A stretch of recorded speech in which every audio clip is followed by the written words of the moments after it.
Hi there, Dale. How are you? I'm good, thanks, Dustin. How are you? I'm good. How was your week been?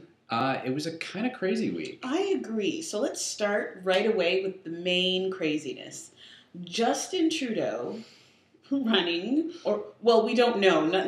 It's The uncertain. media has declared that he is running. That's right. So this story has come out that there's a press conference, or there might not be, or whatever. But he's running, and he is now the prime minister, and we've planned out his future. Let's talk about that nonsense. Nonsense is a pretty good word for it. Yeah, we, the media, have collectively lost our minds this week Mhm. over this Justin. He's got an announcement not an announcement, an event next week. Yes. Unspecified, we don't know what it is, but we have all been told, apparently, this will be the leadership declaration. But we don't know this for sure because in the past he's been quite non-committal about it, and this week he also was a little bit non-committal about Well, it. this week he said, I have nothing to announce.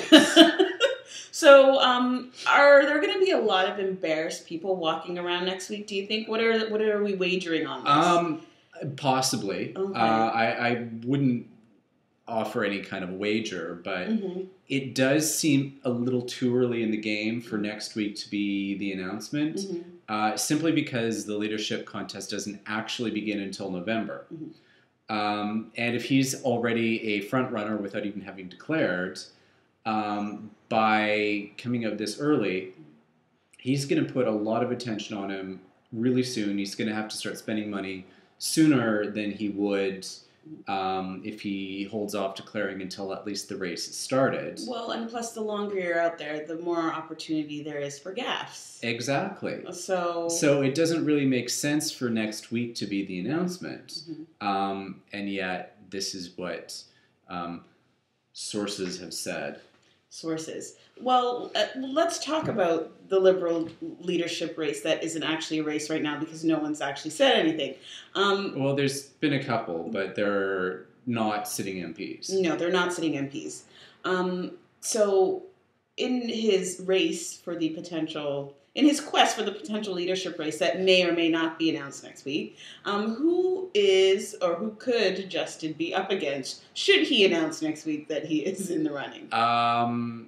That's a good question because we really still don't know yet. There's been a couple rumors out there. One of the more interesting ones that I've heard is Mark Carney, the governor of the Bank of Canada. Which the Bank of Canada is stomping down on.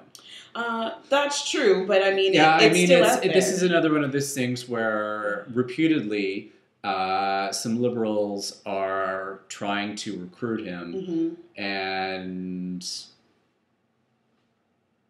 there's a Facebook page. And well, if there's a Facebook page, goodness, it must be true.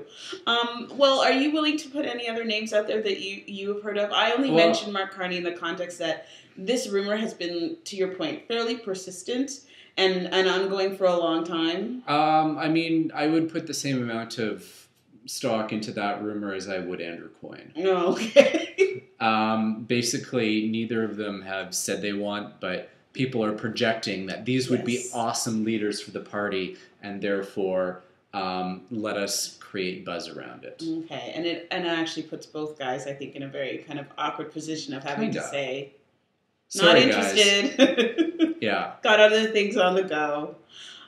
So moving on, it's fun to watch the media stir themselves up into a frenzy for what appears to be a nonsense reason. But it seems that a lot of people are sort of got their undies in a bunch as well around the issue of the embassies. So this is the idea that the UK and Canada will be sharing facilities and may or may not be sharing ambassadorial staff in certain locations.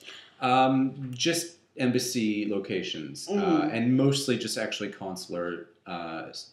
Consular affairs as opposed to actual diplomatic stuff. Most of these arrangements already exist in a number of smaller countries where either we don't have an embassy there and Britain does, or vice versa. We have one, they don't. So it's basically just giving them a desk there, or them giving us a desk, and And I think I'll speak for myself. I think I'm familiar with countries where sharing happens a lot. But this has seemed to touch a nerve in particular. I want you to talk about that because I think it goes beyond just having someone sit at a desk in someone else's building. Well, I mean, that's what the memorandum of understanding was, Mm-hmm. is just sharing, sharing office space. It was projected, particularly in the UK, by Eurosceptics there, that this is going to be some kind of build to have a Commonwealth superpower to try and counterbalance the EU, but it doesn't really hold water, especially considering that the UK co-locates some of their consular services with other European embassies in some countries.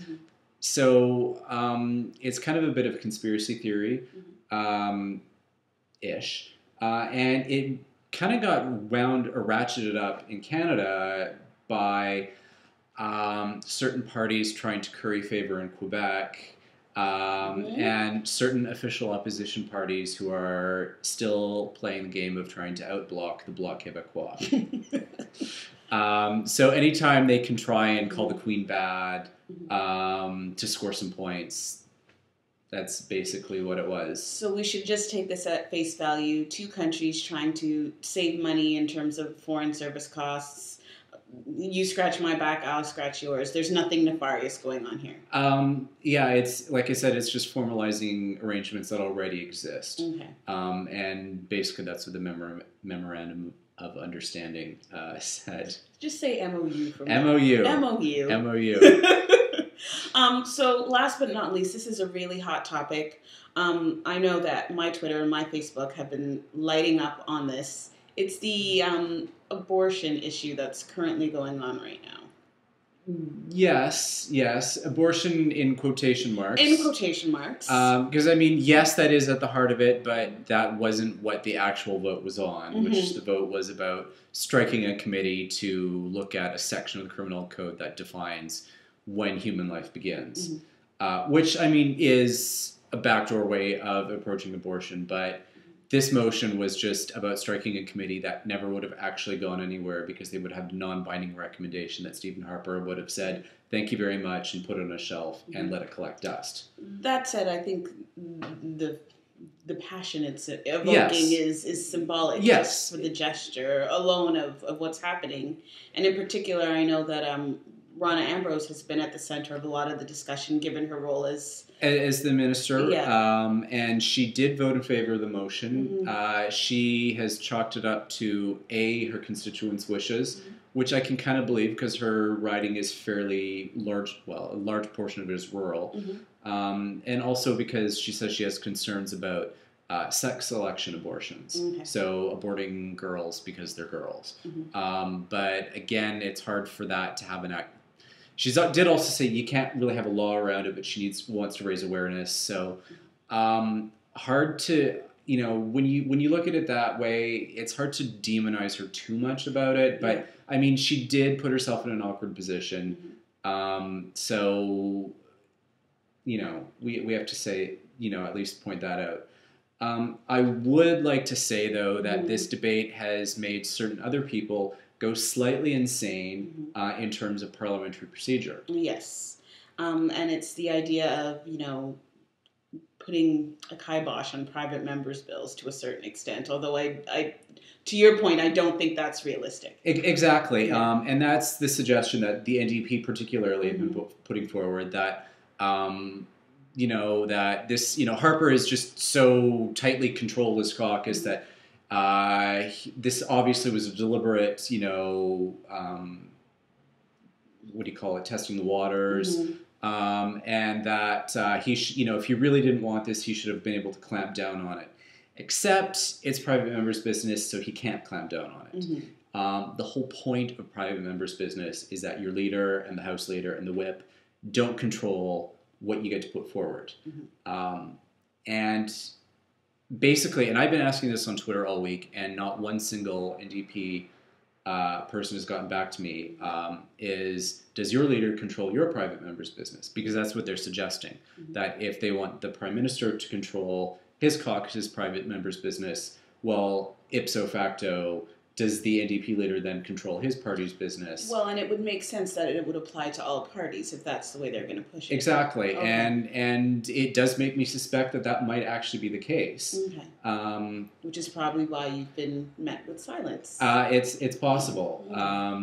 I mean, I can't say for certain, but I've asked the question because this is the suggestion that they put forward, and that's deafening silence in return. Okay, so I think that's all we're going to talk about for this week, but the things to look forward to next week are said non-event, possibly event of Justin Trudeau's announcement, possibly non-announcement of his leadership, possibly non-leadership race. So I think pretty much that will give us a lot to talk about next week and a few other things as well. Yes, and we'll see how much more the media can collectively lose our minds over Trudeau mania part deux. Part deux, as they say. Until next time, see you next week. Have a good night.